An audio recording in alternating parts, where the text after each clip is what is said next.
Babylon is an anime that came out in fall of 2019 and probably flew under a lot of people's radars. It suffered a strange production schedule in which it mysteriously delayed the airing after episode 7 for a whole 3 months. And after, when it did decide to come back, it finished with one of the most controversial endings I've seen in recent anime. Honestly, most of the reviews out there have either a score of 1 or a score of 9 and 10, calling it a piece of crap to a complete masterpiece. So in this video, I'll be explaining just what this anime is all about.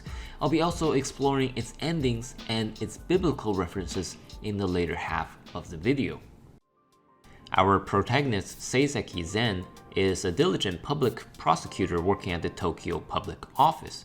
His work takes place in a newly developed district just west of Tokyo called Shiniki.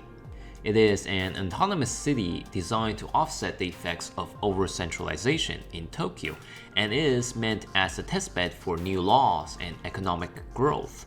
Shiniki is a fictional district, but it is a sensible proposition in the real world. Its location is based on real-life cities in Japan, located here near Hachioji and Sagamihara. It makes sense because the area has direct access to downtown Tokyo through existing rapid train lines, and it is in close proximity to International Haneda Airport. Shiniki is an important setting in the show as it is where most of the story takes place. I'll take a minute to give you some real-life background on the proposition of Shiniki in Japan. So Japan's economy has been shrinking in the past decade. Prime Minister Abe introduced special economic zones as one of the strategies to combat the diminishing economy. The idea is to have things like tax breaks and loose restrictions on foreign ownership within a developed infrastructure and streamlined bureaucracy, so that businesses can flourish without the constraints of rules and regulations, thus aiding the local economy. It's rare to have such a unique and realistic setting in an anime, and that got me excited when I first heard about it. It serves as a great premise for conspiracies and political games. Even in the real world, many of the new economic zones are not without scandals. This show does a great job in building a realistic world setting. I've always been a fan of politics in anime. They take themselves seriously, similar to shows like Psychopath or many of the Gundam series. Babylon has a complex cast of characters, each moving in their own direction with personal motives. Every character acts with logic and intelligence, at least in the first few episodes, but more on that later. Before I go any further, this video will be a full discussion on the show Babylon, so heavy spoilers ahead. There were a lot of people confused about the ending, so I'll be discussing that in detail as well. Again, if you haven't watched the show and the premise so far interests you, go ahead and pick it up, and then come back to this video for the explanation. Spoilers ahead. Let's first talk about the religious reference in this show. The Whore of Babylon was mentioned in the opening sequence in episode 11. It is referring to the one mentioned in the Bible in the book of Revelations. On her forehead was written the name of mystery, Babylon the Great, mother of prostitutes and of earth's abominations. And then I saw the woman drunk with the blood of the saints, the blood of the martyrs of Jesus. In the Bible, the Whore of Babylon is not a literal whore, but can be interpreted as a symbolism to the Roman Empire and its cruel practices. In history, the Roman Empire were pagans. They saw the emerging Christianity as a growing religious threat to their empire. Thus began the some 300 years of statewide persecutions of Christians. It was, to say the least, very cruel and unjust. The parallel is, of course, Magase being the great whore of Babylon. She is the personification of evil and cruelty. The martyrs, in this case, are referring to Seisaki and his team of prosecutors, who all suffered a brutal end in their pursuit of justice, just as the Christians were persecuted by the Romans.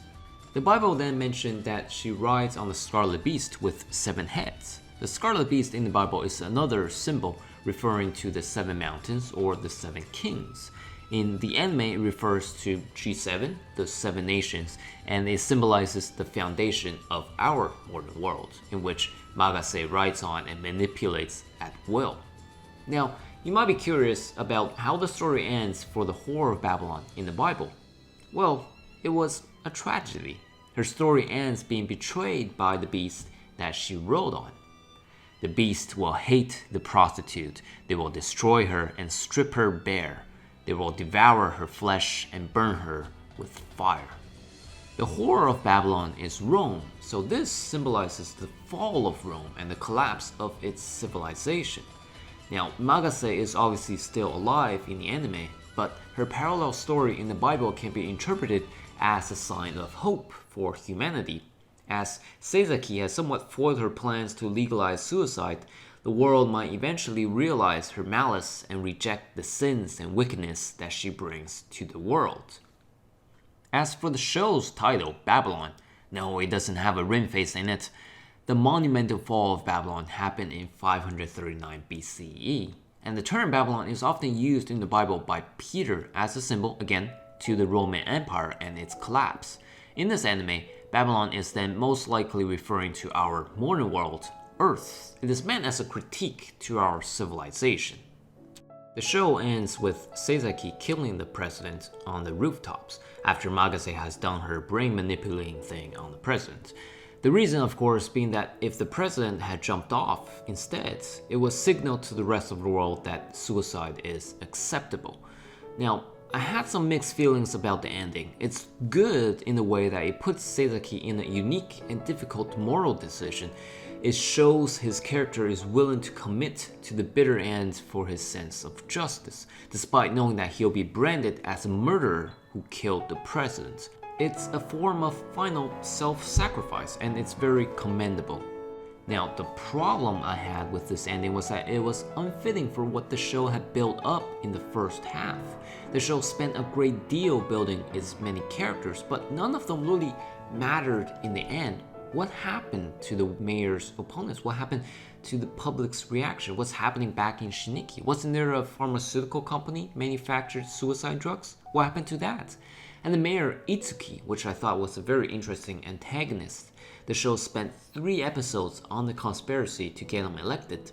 But in the end, he was reduced to a hollow shell of a character. His only purpose was to pass the suicide law for the ending. His motivation wasn't very clearly explained, and his relationship with Magase still remains a mystery. There were so many loose ends, like why did the show ever spend so much effort in building them up in the first place? I understand what the show was going for in the ending, but presenting itself as this realistic political thriller but concluding with a biblical symbolistic ending. It was like a bait and switch. And I felt that was very unfair to the audience, and understandably, people were very frustrated. I think if you're going to breathe life into your characters and the world you've built, then you should at least give them a proper ending. The final dialogue on the rooftop was between Seisaki and Magase about the philosophy of what is good and what is evil. Seisaki concluded that good is continue and evil is end. From a philosophical point of view, that's kind of a bad definition of what is good and evil. The human language is a tool that has evolved to quickly communicate ideas. Sure, we prefer simplicity, but when we communicate every day, many of the common words, such as life, intelligence, are a vague general term for many possible ideas and concepts. The job of philosophy is then to take these concepts and expand upon them. For example, a textbook definition of morality proposed by Jonathan Haidt is that humans have at least 6 or more common foundations of morality. They are care, fairness, loyalty, authority, liberty, and purity. And say if you see one of your friends bullying another person for their lunch money, and whether you decide to stop them might depend on whether you hold more value in fairness or loyalty to your friends. This is an example of a proper definition because it can be applied to a majority of moral dilemmas. Defining good simply as continue and evil as end is going from one vague term to another without properly defining either one. If someone stops committing evil, by this definition, is that good or evil? It doesn't make any sense. At least That is what I thought so at first. Because what if the show wasn't talking about good or evil, but was talking about something else entirely? I think the good and evil in this show was talking about was actually referring to suicides, and that committing suicide is the act of evil and living is the act of good. In the dialogue between Zen and Magase, the flashbacks during his explanation were all suicides of his colleagues. The Japanese term tsuzuku, or to continue, can also have an implied meaning of repetition, referring perhaps to the cycle of life. From another perspective, this whole show was almost like a metaphor to suicide itself. The story began with ambitious ideas, but it suddenly changed directions and fell apart as if it was desperately trying to end itself. For example, in episode 7, where Zen's prosecutor teams all died, his friend Shinobu shot himself in the head and Hyaza got brutally chopped up by Magase. This is what I like to call a plot suicide. Both of these characters had so much more room for development, but the show killed them off in a single episode. From a storytelling point of view, it's a terrible idea for most authors. Imagine in another show, say like My Hero Academia, if they killed off the entire class of UA in the first half of the season. It would be very difficult to pick up the show after that. Killing off your show's major characters is like cutting off the lifelines of your show's story progressions. But what do I know? Maybe the message of this show after all is despair, that life is pointless, just like the characters in this show. In the end of it all, none of your achievements hold any meaning. So what do you think? Do you agree with the biblical style of ending to this show? And do you think this show was a waste of time or a masterpiece? For any open-ended story, it's really up to you how you perceive the story. Don't let me tell you how the story ends. The truth is yours only. I spent a lot of time researching the topics for this video. I hope he has earned a like or a subscription from you. It will really help out the channel. Thank you so much for watching this video. I hope to see you next time.